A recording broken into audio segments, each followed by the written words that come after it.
Chapter 20. Aerithim. Cyrus. I returned to reality, accompanied by a content humming somewhere around me.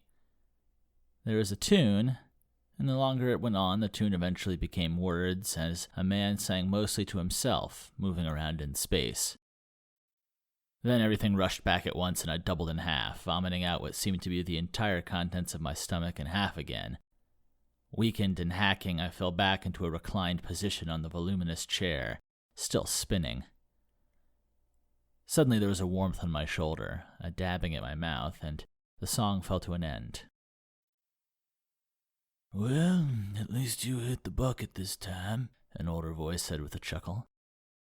"First few times, it just blasted all over my office." I couldn't track him in the light, eyes unfocused. You're pretty messed up," he mused. "Gonna give you a shot of the old Breath of the Wild, see how that helps."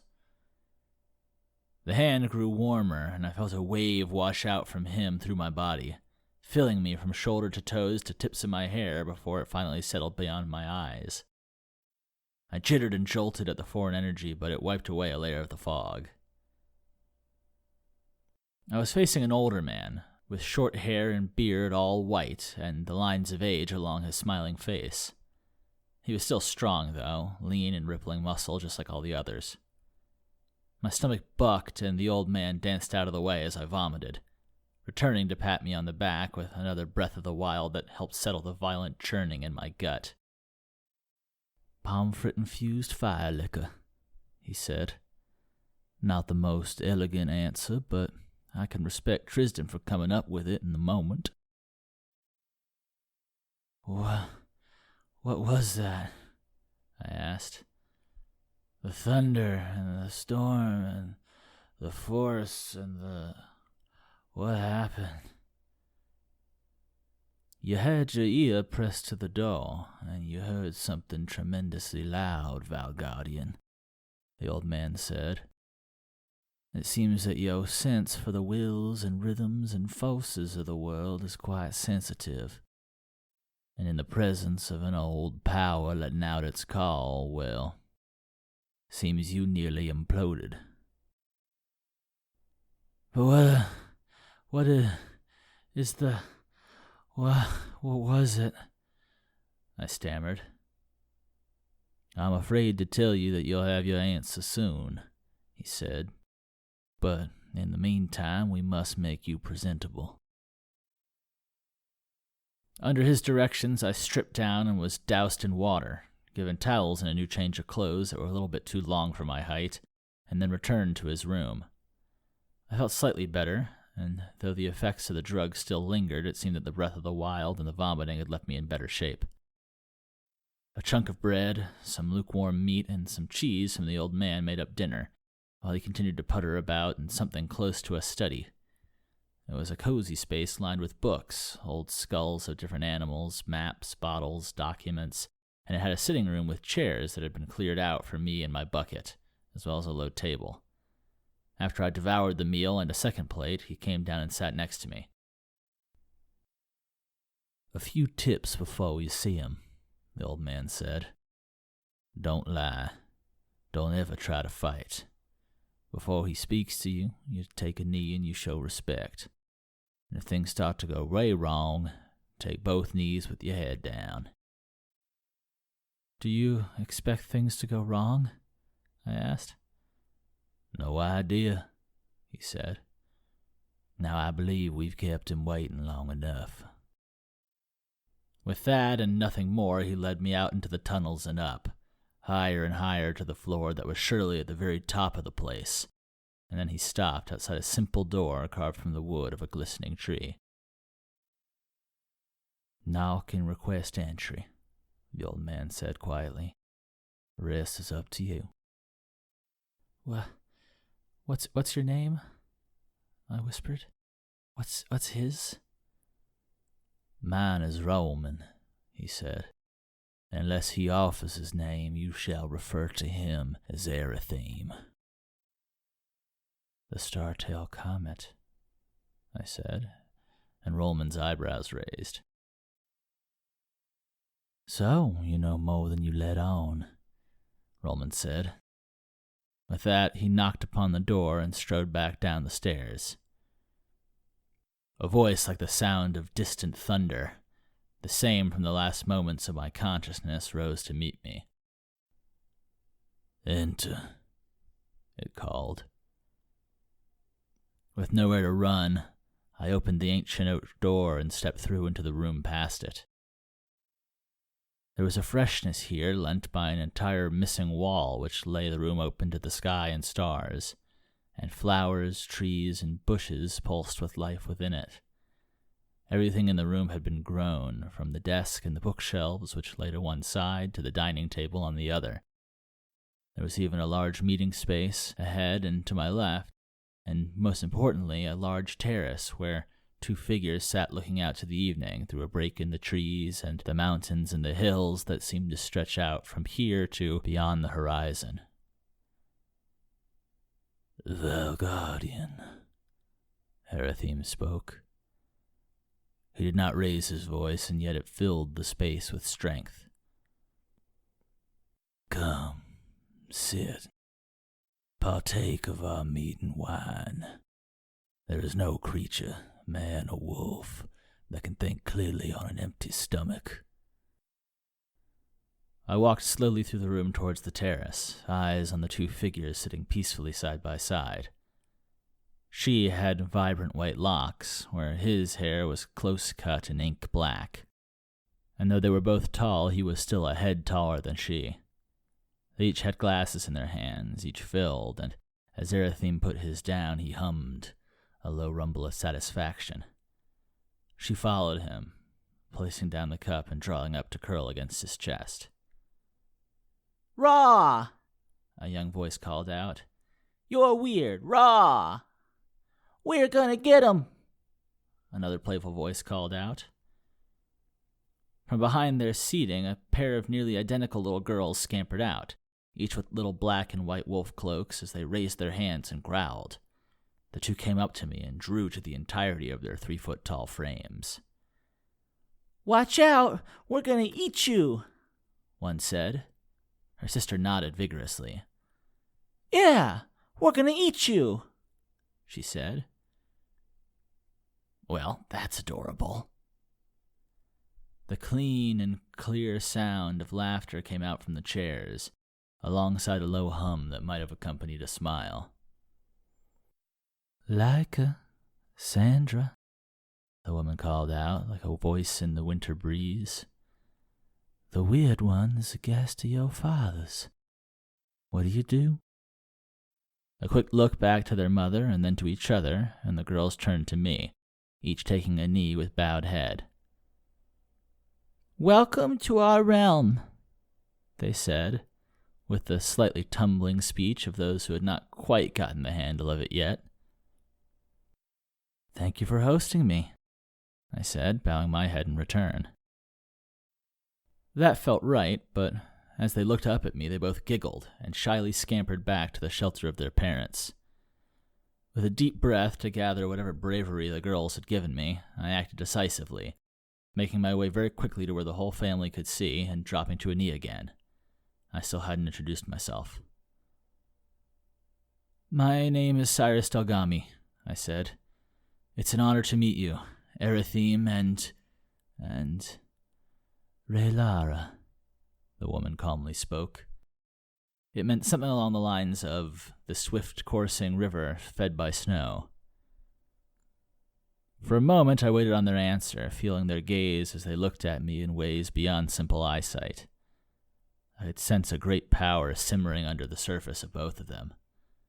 They were relaxed, in a good mood, reserved, but especially from Aerithim I could sense an old power, a force of the ancient world. For only a few moments of silence they watched me, and then Aerithim spoke. "Why do you bow for me, Valguardian?" he asked. Before I could give the obvious answer, he continued. "I know that you were likely told to do so. Why do you bow for me?" Startled, I searched for another answer, finding one that seemed right. Because I'm a guest here, in this land, I said, and one should always show respect to the lands he's a visitor in. Aerithim sat back, humming in recognition. A keen answer, he said. Come, rise and sit. I can smell the food on your breath, but we have wine to enjoy as well. Standing, I found a seat on the other side of the table, one that faced half towards Aerithim and the other towards the open sky. Out of courtesy, I reached for the glass of wine, drinking in the rich, dry flavor. A Maribor vintage made by our wine master, Raylara commented. It's a personal favorite. I nodded and took another sip. It's delicious, I said. Thank you. Raylara nodded, satisfied, and nuzzled closer to Aerithim. What brings you here, Valguardian? Aerithim said.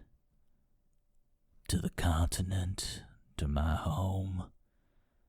I had thought the Valguardians lost to an ancient history, to the time long ago where truth fades to myth and myth to legend. I went alert at his words. This was the first time that anyone had spoken of Valguardians as an actual real thing, even though they were confined to the past. But I needed to answer him first. What had brought me here? I woke up on the shores beyond what the Eterans call Sunsettin', with no memory of how I got here and very little memory of home, I said. I joined an Eteran to search, but we were caught in a terrible attack on the town. Aerithim nodded for me to continue. From there, we ran away from the city with men chasing us. They thought I'd caused the attack, I said.